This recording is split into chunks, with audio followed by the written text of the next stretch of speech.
안녕하세요. 너와 나 연출한 조영철입니다. 이렇게 보러 와주셔서 감사합니다.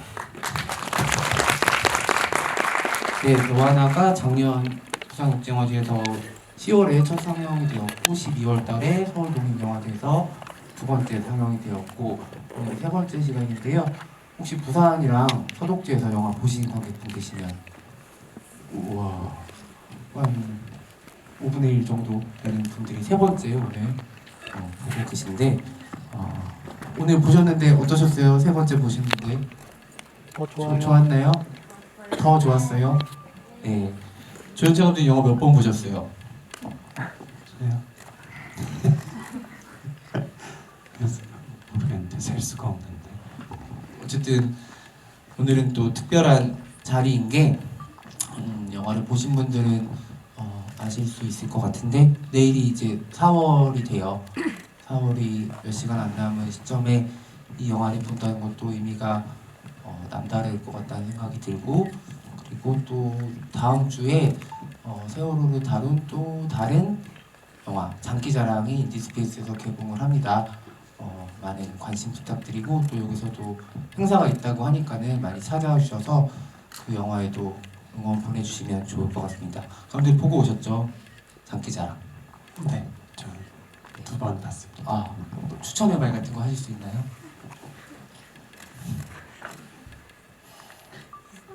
네, 많이 예상외로 많이 웃으실 수 있으실 거예요. 네. 정말 재밌는 영화인가 보군요. 네. 감독님 이렇게 많이 웃을 수 있다고 하는 거 보면 아주 재밌는 영화니까는 여러분들 많은 사랑 부탁드리고요. 너와 나가 이제 올해 하반기에 개봉을 앞두고 있다고 해요.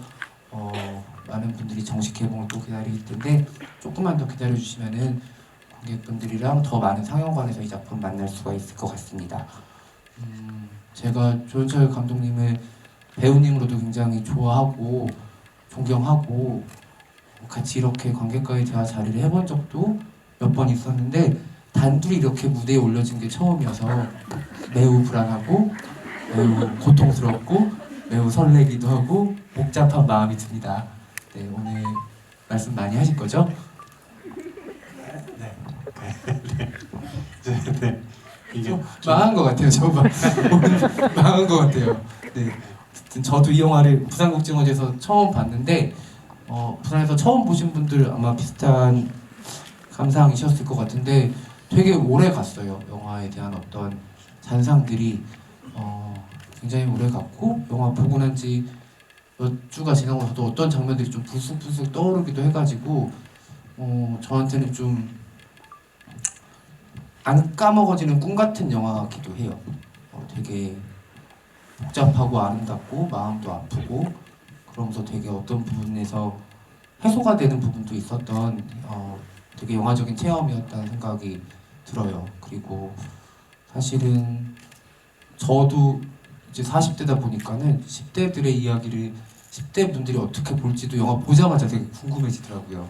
근데 또 우리 조은재 감독님도 10대는 아니니까 어떻게 이런 어른이 이렇게 10대 이야기를 정확하게 잘 쓸 수 있었을까 그리고 연출할 수 있었을까도 되게 궁금해졌는데 먼저 감독님 어떻게 이 이야기 그렇게 빙의한 것처럼 여고생에 잘 만드실 수 있었는지 비결이 있다면 어떤 거였을까요?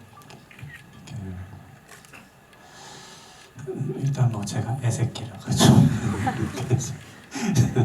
공식석상인데 그런 것도 있고 취재를 많이 하려고 했었던 것 같아요. 학원 강의 같은 것도 나름 가서 네, 애들이 어떻게 행동하는지도 좀 보려고 하고 배우들이랑도 얘기를 많이 나눴었죠. 대사를 고치면서. 그러면 진짜 학원가에서 이렇게 취재를 직접 하신 거예요? 그것도 사실 한 2달 하고 그러고 나서 뭐 애들한테 일기를 쓰게 했죠. 영화에 나중에 쓸지도 모르는데 혹시 일기를 좀 되도록이면 상세히 써줄 수 있냐 뭐 이런 것들. 그리고 그냥 애들 노는 거를 그냥 좀 관찰을 많이 했어요. 그러면 그 당시에 감독님도 일기 같은 거를 쓰셨네요? 일기, 예, 그 당시엔 좀 자세히 많이 썼었죠. 그러면 저희가 개봉하면 그 일기도 볼 수 있는 방법이 있어요? 없어요. 없어요? 네. 아니요, 보여줘야죠, 개봉하는데. 지금 조현철 감독님의 장편 영화가 개봉을 하게 되면 첫 장편 개봉이 되는 거잖아요. 그쵸? 네. 당연히 보여줘야 된다고 생각합니다. 여러분들 어떻게 생각하세요? 네, 보여줘야겠죠? 관객이 원하면? 아니요. 역시 쉬운 남자가 아닙니다. 이것이 조현철의 매력이 아닐까 생각이 들지만 어떻게든 제작사를 설득해서 일기의 부분이라도 개봉 때 공개할 수 있도록 해보도록 하겠습니다. 네, 그 취재를 통해서 이야기를 만들어서 그렇다는 생각이 드는데 굉장히 생생한 장면들이 많아요. 그러니까 저는 이 작품이 20대가 보는 게 다를 것 같고 30대가 보는 게 다를 것 같고 또 다른 연령대가 보는 게 되게 다를 것 같다는 생각을 했지만 한편으로는 또 어떤 단면들을 되게 동시에 떠올리게 하는 부분들이 있다고 생각하면서 봤거든요. 그래서 갑자기 울게 되는 영화기도 했어요. 그러니까 예열이 된 상태에서 울리는 영화가 아니라 그냥 되게 다른 지점에서 우는 걸 또 극장에서 목격을 하기도 했고요. 감독님 혹시 본인이 만든 작품 보고서 눈물 흘릴 정도로 감정이 복받으셨던 적이 있는지?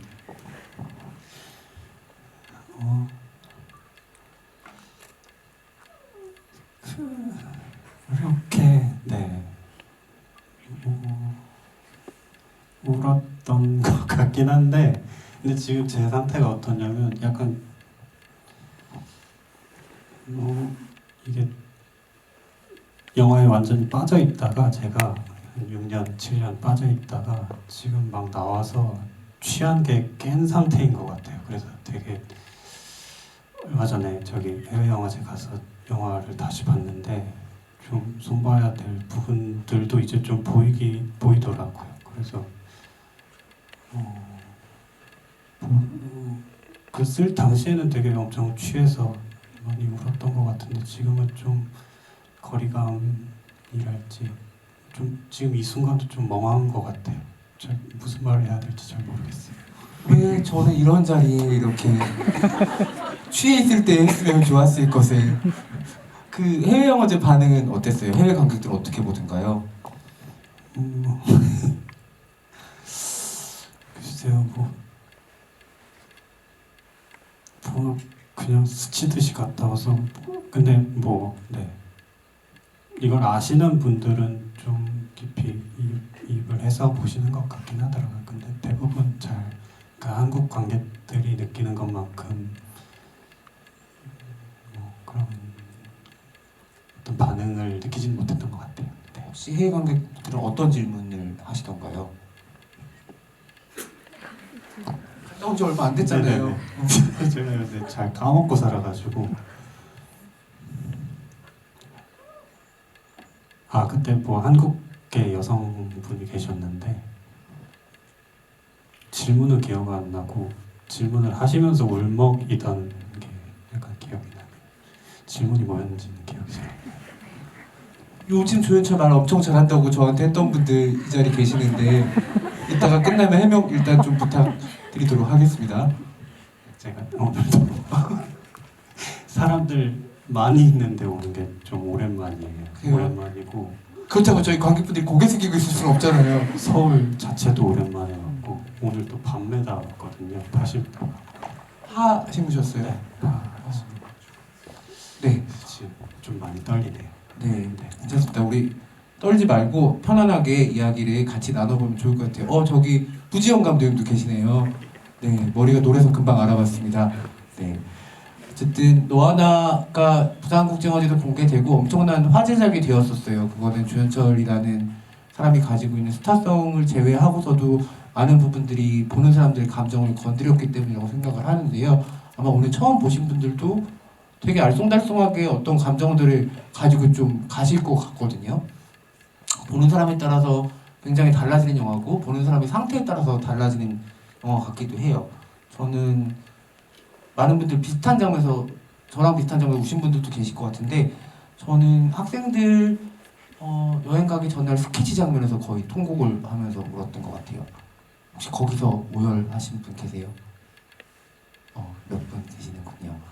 그 장면이 너무 아름다웠고, 그리고 1년의 영화들이 제작된 이후에 수많은 경험들을 영화관 안에서도 했는데 그렇게 보여준 장면은 처음이었고, 그렇게 정확하게 순간을 그냥 보여준 것도 저는 되게 좀 놀랐다는 감정이 일단 컸었어요. 그리고 그 장면은 영화 전체에서 좀 다른 느낌이 들기도 하거든요. 조현철 감독님과 이 영화에 대해서 얘기를 한다면은 그 스케치 장면에 대해서 여쭤보고 싶었어요. 어떤 마음과 태도로 촬영하신 장면이었는지. 그 밤의 중앙동 장면 얘기하시. 그 장면은 일단 좀 어떤 유령이 얘기하는 것 같은 장면처럼 느껴졌으면 좋겠다고 생각했던 것 같아요. 꽤 초반부터 그 장면은 시나리오에 있었던 장면이고 또 끝까지 살아남은 장면이기도 하고, 그래서 일부러 좀 높은 시점에서 촬영을 초반에 들어갈 때 그렇게 하려고 했었던 것 같고, 그리고 어떻게 보면 망자가 누군가를 그리워하고 걱정하는 느낌이 주는 어떤 아이러니함이 느껴졌으면 좋겠다는 생각을 했었어요. 또 세미의 감정상으로는 되게 개인적인 장면이 끝나고 난 뒤에 그 감정이 좀 다른 관점으로 뻗어나가길 바랬던 것 같아요. 네, 그 개인적인 감정이. 저한테 되게 잘 전달되었던 것 같고, 망자가 보는 관점이라는 측면이 그냥 관객한테도 어떤 제3의 존재가 되게 만드는 장면인 것 같았어요. 영화를 보다가 그 서사에서 잠깐 빠져나와서 그 장면을 보고 다시 들어가는 느낌이 들었어서 유독 기억에 많이 남는 것 같습니다. 그리고 오늘 제가 이 관객과의 대화 한다고 하니까 주변에 계신 분이 한 분 이 질문을 부탁을 해서 드리고 싶은 질문인데 많이 받아보셨을 것 같긴 해요. 왜 그 노래방에서 체념의 풀 버전을 불렀어야 했는지, 혹시 다른 버전이 있었는지에 대해서도 궁금해하시는 분들이 있을 것 같거든요. 풀 버전. 네. 편집 과정에서 한 번 그냥 중간에 잘랐다가 그냥 아예 다 붙이자고 의견을 모았고, 그거는 일단 세미 얼굴을 좀 보고 싶었어요. 감정이 요동치는 상태에서 세미 그 표정에서 드러나는 그 질감 같은 거, 생생함 같은 거, 그런 느낌. 그러니까 이 사라진 친구들이 얼마나 생생한 얼굴들과 감정을 가지고 있었는지를 좀 보고 싶었고, 그거랑 별개로 이제 제주도 장면을 넣은 거는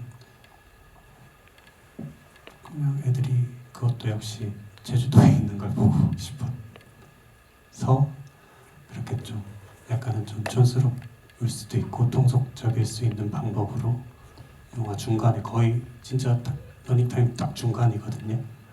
거기에 넣었던 것 같아요. 감독님 말씀 듣다 보니까 이 영화는 사라지지 않게 복원하려고 하는 마음이 되게 잘 느껴지는 것 같아요.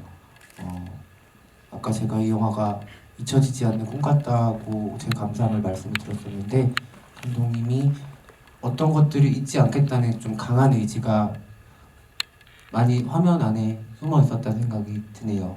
되게 다시 떠올리면서 감독님 말씀 들어봐도 재미나 의미를 떠나서 되게 귀한 작업 해주신 것 같고 감사드립니다.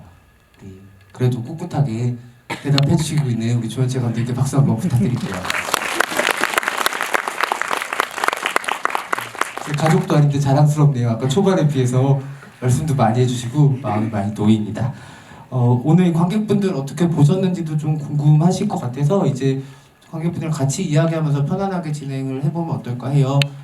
그리고 세 분께는 작년 서독제 기념품들이 굉장히 예뻐서 많이 소진이 되었는데 귀하게 남아있는 재고들을 선물로 드린다고 하니까는 질문 주신 선착순 세 분께는 2022년 서울 독립영화제 기념품 선물로 또 드릴 것입니다. 그럼 이제 같이 여러분들이랑 너와 나에 대해서 이야기를 해볼 텐데요. 손을 번쩍 들어, 네, 이쪽에서 계속 눈빛을 보내셔가지고 제일 먼저 질문할 기회를 드리겠습니다. 네, 우선 영화 정말 잘 봤고요. 제가 부국제에 이어서 세 번째 보는데 오늘 영화를 보면서 그 생각이 처음 들었어요. 왜 제목이 너와 나일까? 그래서 그거에 대한 질문 드리고 싶고 또 이제 말씀 중에 우선 질문 최대 2개까지만 받을게요. 네, 하나만 더 하겠습니다. 그래서 그 부스러기라는 작품에서도 그렇고 약간 현실과 그 환상을 약간 오가는 듯한 연출을 좀 자주 하시는 것 같아요.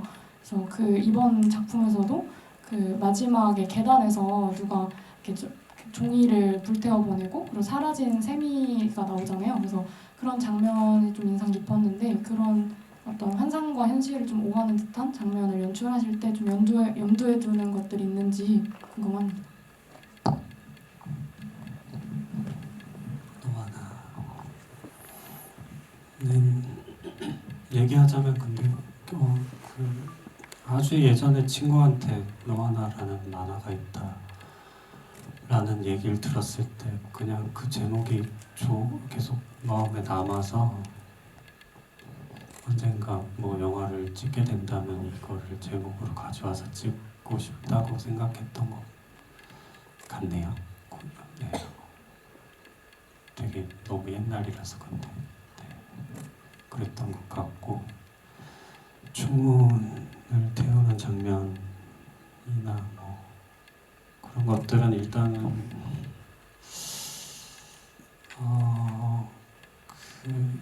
1차적으로는 제가 뭔가 한국 독립 영화나 어떤 영화들 뭐 여러 가지 영화들을 볼 때 느끼는 그 리얼리티를 그대로 재현하려는 것에 대한 피로감이랄지 저의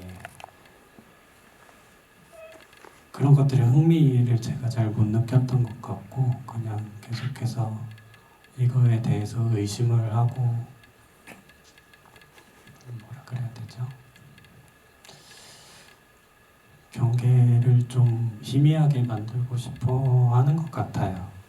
좀 다른 시각으로 어떤 현실이나 리얼리티를 영화를 통해서 제가 굳이 영화를 하자면 영화를 통해서 그걸 하고 싶어 하는 것 같고 그런 걸 할 때 제일 중요한 거는 그냥 좀 어쨌든 또 그렇다고 해서 너무 이제 좀 말이 안 되거나 현실의 논리를 벗어나거나 하는 것들은 또 제가 또 그거에는 또 흥미를 잘 못 느끼거든요. 그렇다 보니까 너와 나를 작업하면서 제일 중요했던 거는 역시나 아까 일기를 많이 썼다고 했는데 그냥 제 일상을 좀 세밀하게 관찰을 하는 거였죠. 네, 그런 방식으로 썼던 것 같아요. 영문 제목이 드림송이잖아요. 한글 제목이랑 연결해서 그러니까 한글 영문을 따로 생각 안 하고 한글과 영문을 이어서 생각하면 이 영화가 좀 더 잘 이해되는 측면도 있는 것 같거든요. 저는 영문 제목이 드림송인 이유도 있을까요? 그거는 일단은 더 드림송즈라는 거는 존 베리만의 시집 제목이고요. 그 책이 저희 집에 웃긴 책을 보지 않은데? 네, 친구가 그거를 줬었죠. 네, 존 베리만의 시집을 줬어요. 그래서 그 책이 저를 이 영문 제목을 정해야 할 때쯤에 좀 그 책이 저를 노려보고 있더라고요. 그래서 갖다 썼습니다. 저희 그럼 너무 의미 부여해서 저는 받아들인 거예요. 만약에 이런 질문이 다음 주부에서 나오면 그렇게 대답하지 마시고 뭔가 의미를 생각해 보세요. 근데 시집이 노려봤다니. 그런 느낌들이 저한테 중요했었거든요. 영화를 시나리오를 쓰면서 그런 것들이 좀 중요했었어요. 그런 노려보는 느낌들. 감독님한테 운명적인 게 찾아온 거네요. 그럼 또. 운명 글쎄요. 제가 아까 취했다가 지금 깬 상태라고 했잖아요. 그때 운명이라고 생각했던 것들이 지금 보니까 솔직히 뭐지 싶은 게 있어요. 네. 아니요, 그때 운명이었던 게 아마 또 지금이 지나고 한참이 지난 다음에 또 운명이 될 거예요. 저는 분명히 뭔가 그게 주는 게 감독님한테 있었다는 생각이 들고 저는 그냥 그렇게 생각할래요. 너와 나 드림송으로 계속 가지고 가도록 하겠습니다. 또 다른 관객분 손을 번쩍번쩍 들어주셨는데 어떡하지? 조금 올라가실 수 있겠어요? 그래서 저 뒤쪽에 이렇게 해주셨던 분 계시거든요. 두 분이 다 그러고 계시는 게 갑자기? 그죠? 두 분 아까 얘기하셨던 분 한 분 더 계셔 앞줄에 두 분 그 상태에서 가위바위보 할게요. 보지 말고 두 분 보지 말고 그냥 가위바위보 해요. 가위바위보 다시 그 뒤에 맞아요. 네, 네. 가위바위보 누가 이겼어요? 가위바위보 누가 이겼어요? 왼쪽으로죠? 가위바위보 네 뒤쪽 분. 네, 일단 그 여고생의 그런 약간 섬세한 감정을 되게 잘 담아내신 것 같아서 그 관찰력과 노력이 굉장히 많이 들어간 영화라는 생각이 들었고요. 그런 점에서 잘 봤습니다. 제가 궁금했던 것은 그 아까 세미를 약간 유령처럼 보이게 만들고 싶었다는 그런 얘기를 하셨거든요. 그래서 그 시계가 특히 조금 중요하게 많이 나왔던 것 같은데 이 시계가 이 영화에서 어떤 작용을 하는지 어떤 의미를 염두에 두고 이렇게 연출을 하신 건지가 궁금했어요.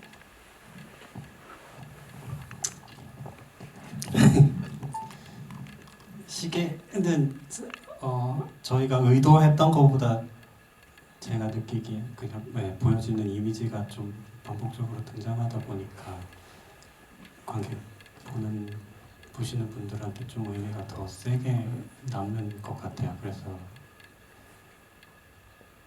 저희는 그냥 소품 중에 하나였고 그냥 콘티를 짤 때 그냥 저희끼리 이거를 발설하게 될지 그러니까 네 저희끼리의 논리는 어떤 시간에 고여 있는 하은이인 거죠. 네 어떤 순간에 고여 있겠죠. 사로잡혀 있고 그거를 세미가 끄집어내려고 가는 이야기라고 생각을 하면서 네 이거는 아마 콘티 짤 때 이런 얘기들을 좀 많이 했었던 것 같아요. 근데 감독님이 이걸 정확히 리얼리티다, 뭐 판타지다 이렇게 규정짓지 않고 작업을 하셨기 때문에 모든 소품들이나 어떤 풍경들이 되게 의미를 가지게 만드는 게 있어요. 보는 사람들한테는. 네, 그런 부분들은 관객분들이 각자의 의미를 가지고 영화에 대한 감상을 가지고 와서 좋을 것 같아요. 네, 그 가위바위보 지신 분도 할게요. 네, 저희 약간 예능처럼 해봤습니다. 일단 영화를 보는 내내 이 노출이 엄청 밝다고 해야 할까요? 아무튼 엄청 꿈같이 느껴지는 밝은 화면 연출이 많다고 느껴졌어요. 또 영화의 제목이 또 드림송이기도 해서 혹시 이렇게 촬영하신 의도가 있으신지 감독님께 여쭤보고 싶었고 또 영화 너무 잘 봤다는 말씀 꼭 드리고 싶었습니다. 감사합니다. 네, 그렇게 노출이 심한 건 일단 좀 꿈처럼 보였으면 좋겠다 그런 게 있었고 빛이 좀 풍성했으면 좋겠고 좀 살아서 움직였으면 좋겠다 라는 생각도 있었고 나무들이 움직이거나 빛도 시시각각 변하잖아요. 인물들이 움직이면서 그런 게 저희한테 좀 중요했었던 것 같아요. 영화를 찍을 때. 그래서 저희가 콘티를 짤 때도 배경에 무엇이 잡히는지를 되게 많이 신경을 엄청 많이 썼어요. 그러니까 예상외로 이 한국 사회의 이 지자체에서 이 밝은 녹색을 되게 좋아해요. 그런 구조물들을. 그래서 카메라를 그냥 대충 들이대면 그런 구조물들이 너무 많이 잡혀가지고 그런 걸 일부러 피했죠. 저희가 좀 이런 식으로 작업을 많이 했었고 그랬습니다. 오늘 촬영 감독님 같이 오셨는데 그 질문하고 대답하시는데 뚫어져라 조현철 감독님 쳐다보고 계셨거든요. 촬영 감독님이랑은 촬영에 대해서 어떤 이야기 나누셨어요? 촬영. 근데 저희는 뭐 거의 농담하고 놀듯이 촬영했어가지고 무슨 얘기를 했었나요? 혹시 촬영 감독님 대답해 주실 수 있는 거 있어요? 마이크 잠깐 감독님 주시면 좀 덧붙여서 얘기 들어보죠. 촬영에 대한 얘기도 좀 많은 영화거든요. 글쎄요. 저는 감독님 디렉션이 조금 디렉션대로 한 것 같아요. 뭔가 저의 뭔가 의도나 이런 걸 담기보다는 진짜 그냥 들고 서 있었기 때문에 조현철 감독님이 훨씬 더 잘 나오죠. 많은 얘기를 나누셨다면서요, 좀 전에. 근데 많은 얘기 나눴었어요. 되게 콘티도 진짜 한 컷 한 컷 다 했거든요, 같이. 네, 그런 게 되게 재밌었는데 되게 많은 이야기를 했는데 너무 오래돼서 그런가? 네. 한 가지만 더 여쭤볼게요. 그러면 감독님 느끼시기에 조현철 감독은 좀 완벽주의자 성향인가요? 네. 알겠습니다. 네. 단답을 완벽주의자 조현철 감독님. 또 다른 관객분 이번 이쪽으로 한번 가볼게요. 여기 두 번째 줄에 손 들어주시면 부탁드리겠습니다. 저도 우선 영화 벌써 두 번째 보는데 정말 재밌게 봤고요. 저는 그 얼굴도 등장하지 않은 초등학생 여자아이 두 명이 기억에 많이 남는데 그 여자아이들은 왜 등장시켰는지 그 의미가 뭔지 궁금합니다.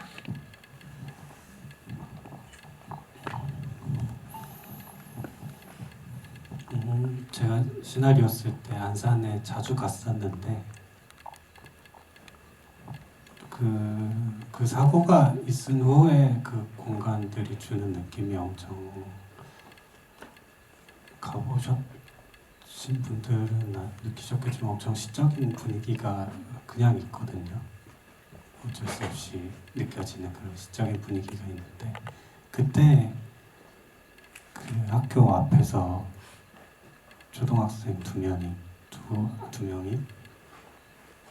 그런 식으로 머리를 묶어주고 있더라고요. 그래서 그거를 영화에 넣고 싶다라고 계속 생각했던 것 같고 굳이 논리를 찾자면 영화적인 논리를 찾자면 어떤 순간에 그 영화에 등장하는 인물들이 세미와 하은이의 과거이거나 미래 같다는 생각을 했으면 좋겠다고 생각을 했었던 것 같습니다. 네. 답변이 되셨을까요? 네. 또 다른 관객분, 네, 이쪽 뒤쪽에 지금 손 번쩍 들어주신 네. 하얀색 옷 입으신 관객분께 드리겠습니다. 네. 봤어요. 네.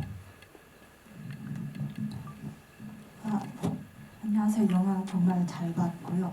저는 개인적으로 가장 울컥했던 장면이 컨테이너 박스 안에 강아지들이 이렇게 있는데 그 또리 주인께서 어서 집에 가자 하는 장면에서 좀 저희가 아는 그런 사건들이 좀 겹쳐보여서 좀 많이 울컥했었던 것 같아요. 근데 강아지들을 보니까 다 진돗개들이던데 그 종을 고른 이유가 저희가 알고 있는 그 이유가 맞는지가 궁금하고 두 번째는 저희가 돌아다니는 그 하얀 강아지가 며칠 주인 잃어버린 강아지라고 치기에는 되게 방금 막 삶은 강아지가 아니고 씻은 강아지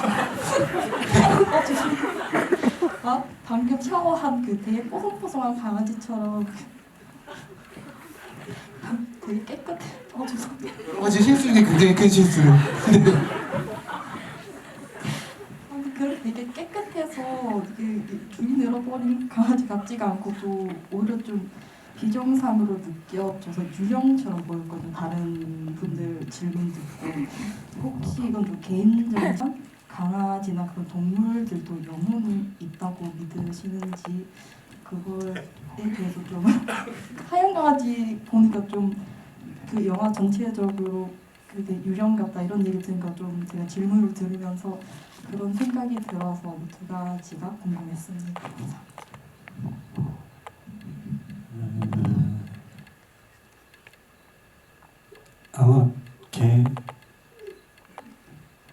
캐스팅 상의 문제 때문에 저희가 그냥 데려오는 아이들을 그냥 출연시켰고, 그래서 뭐 거기에 딱히 의미는 없습니다. 근데 네, 어떤 주령이라고 표현하긴 그런데, 아무튼 보이는 것보다 더, 그러니까 보이는 것 너머의 어떤 존재가 느껴졌으면 좋겠다고 생각은 했었던 것 같아요. 그래서 일부러 색보정 할 때도 그 아이들이 좀 더 빛나 보일 수 있게 일부러 좀 노출을 더 그 아이들이 등장하는 부분만 좀 올렸던 것 같습니다.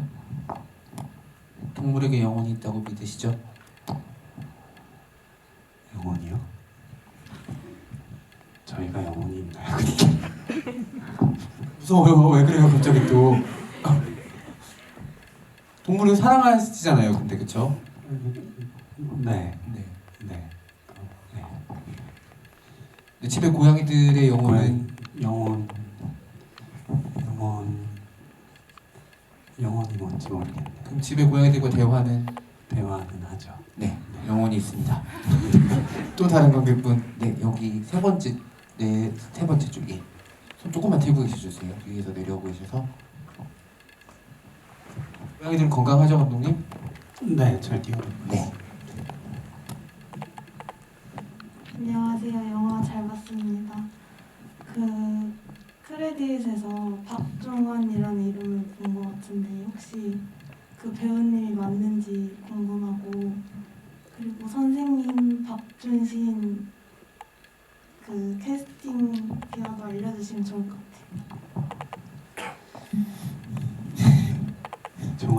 박종환 배우님은 아쉽게도 통편집이 유일하게 통편집이 된 유현경 누나랑 종환이 형이 열연을 해주셨는데 통편집이 됐고, 박준신님은 예전에 제가 이름들이라는 영화를 찍게 되면서 만나게 됐고, 그 뒤로 시인님 시 쓰시는 거를 되게 따라 하고 싶어 했던 것 같아요.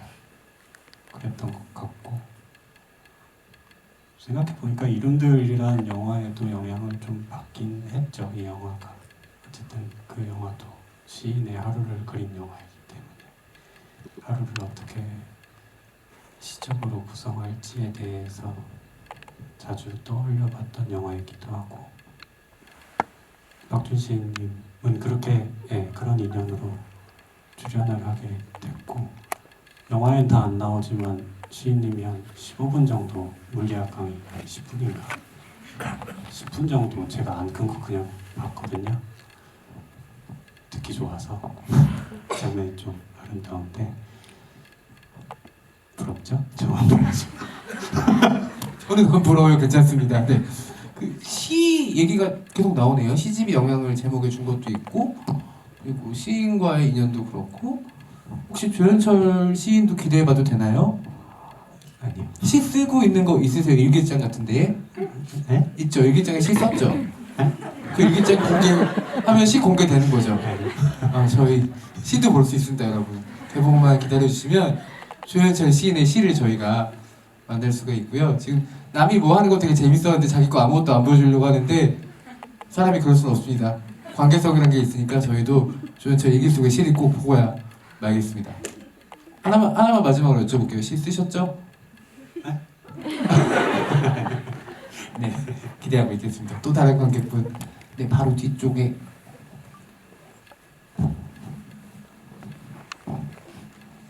아까 감독님께서 그 영화 제목을 짓게 되신 계기가 시집이 이제 물어보고 있었다라고 하신 게 되게 재밌고 인상 깊었는데, 그러면 혹시 혼바바나 벨라 같은 닉네임도 감독님은 좀 물어보고 있었을까요? 혼바바는 친구 아이디라서 네, 게으른 거죠. 그 갖다 쓴 거죠. 봐봐라고 쓴 거고. 벨라도 그냥 별 생각 안 하고 아이디로 썼어요. 네, 벨라랑 홈바바는 노려보지 않았습니다. 알겠습니다. 이쪽 앞쪽에 계속 손 들어주셨거든요. 여기도 마이크 한번 드릴게요.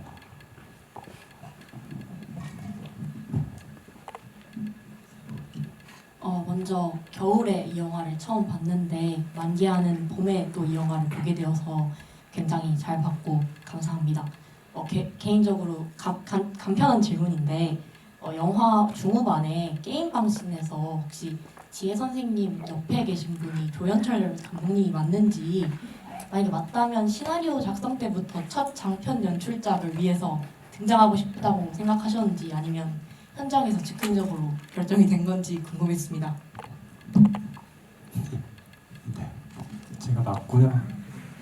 저희가 규모가 워낙 작다 보니까 보통 스태프들이 보조 출연으로 많이 출연을 했는데 중복이 너무 많이 돼가지고 제가 출연할 수밖에 없어가지고 출연을 했습니다. 연기할 때 어떤 마음가짐이셨어요? 부끄러웠어요. 집에 가고 싶다. 감독인데. 알겠습니다. 자아 분리가 빨리 되진 않네요. 네. 또 다른 질문. 네, 저 뒤쪽에 한번 드릴게요. 최대한 질문 많이 받으려고 하긴 한데 시간이 얼마 남지는 않았어가지고 지금 한 가지씩만 이제 부탁드릴게요. 네, 여기 뒤쪽에 바로 한 번만 좀. 네, 맞으세요. 그 매드클라운님의 착해 빠졌어라는 노래를 삽입곡으로 쓰셨는데 어떤 대가를 치르시고 사용 허가를 받으셨는지 궁금합니다. 될까요? 네. 대가 없었어요. 공짜였죠? 공짜 아니에요? 쌌어요. 할인 받으셨어요? 대가가 있었나 보네요. 네. 아 그래요? 그 대가로 뮤직비디오 출연했나 봐요. 하셨어요? 네. 형제간의 오해가 좋네요. 네. 아래 관객분, 네, 여기 하얀색 옷 입으신 분. 네, 그 마지막에 마지막쯤에 국수를 같이 먹는 장면이 나오잖아요.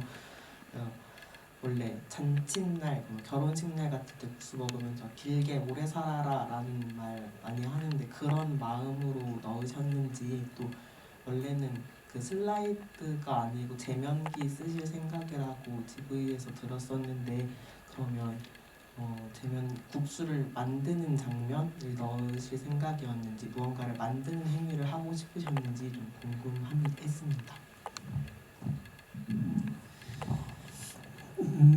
그런 어떤 구체적인 의미가 있다기보다는 이것도 그냥 제 기억에서 제 친구 어머님이 택배를 홈쇼핑에서 엄청 많이 주문을 하세요. 그리고 뭐 그런 것 중에 제면기도 있었다라는 게 생각이 나서 썼던 것 같아요. 네, 그 친구가 바라보는 어머님의 그런 소비 패턴들 같은 것들이 저한테는 좀 그런 구체적인 것들이 좀 필요했었어가지고 영화에. 네. 근데 뭐 그렇게 국수에 뭐 그런 의미가 있다거나 그런 의도를 하면서 찍지는 않았습니다. 혹시 조현철 감독님 최근에 사신 물건 있어요?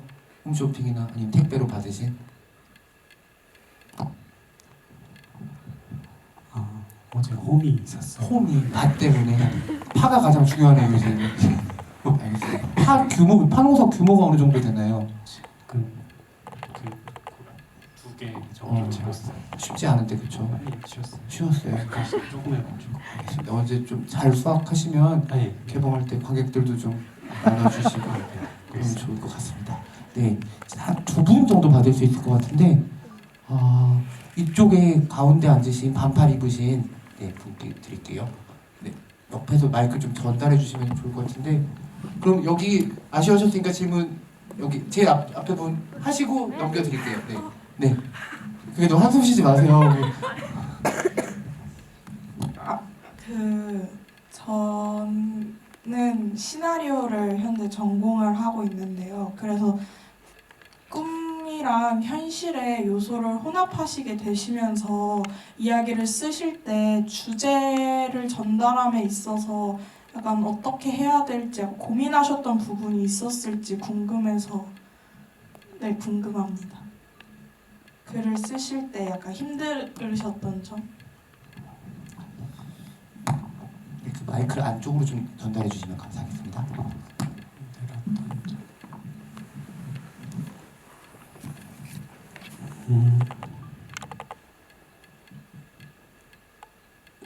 힘들었던 주제라기보다는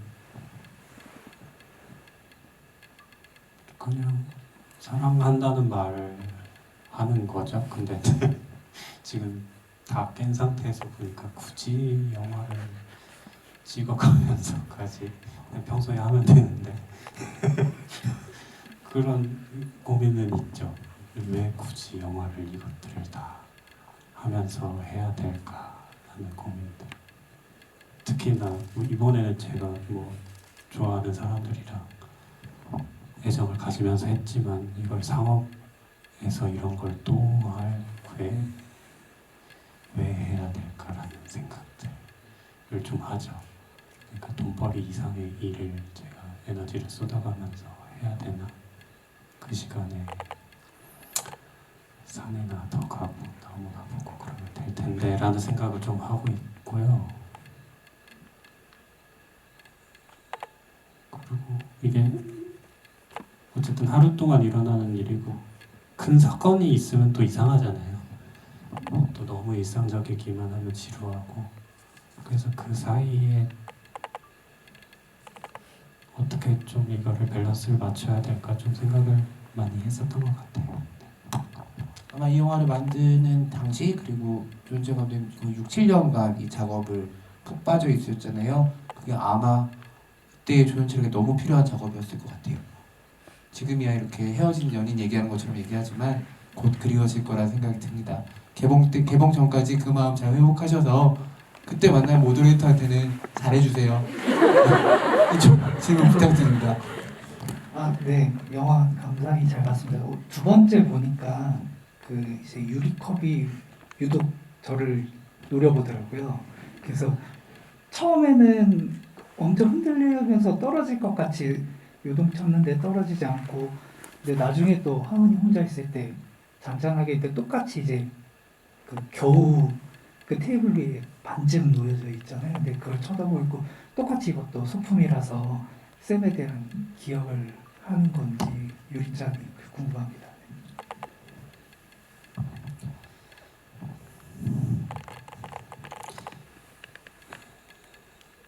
네, 하은이가 어쨌든 꿈에서 울지 않고 있는 게 중요했고요. 근데 어떤 아주 사소한 순간을 통해서 이 세미가 떠오르게 되는 소품 같은 게 필요했고 그게 반쯤 걸쳐진 컵이었던 것 같고요. 그리고 그 병원에서 컵이 그렇게 걸쳐져 있는 느낌은 여러 가지 의미가 있겠지만 그 장면 그냥 자체만 보면은 뭔가 불편한 게 있는데 그 둘이 그러니까 불편한 게 있고 뭔가 좀 어색한 게 있음에도 손이 한 번 닿았기 때문에 그거를 무시하고 그냥 그 닿은 상태를 유지하는 그런 감정들이 좀 보여지길 바랬던 것 같습니다. 네, 질문 감사드립니다. 저희가 이제 시간상 슬슬 마무리를 해야 될 것 같은데요. 오늘은 배우님들이 안 오셔가지고 연기에 대한 이야기들을 많이 나누지를 않았어요. 근데 이 영화는 배우의 연기에 대해서도 굉장히 많은 이야기들이 오고 갈 수 있는 영화여서 개봉이나 아니면 개봉 전에 혹시 다른 영화제에서 상영될 때 배우분들이랑 같이 있는 자리가 있으면 두 배우분 주연 박효수 배우와 김시은 배우가 정말 다른 결의 연기를 하거든요.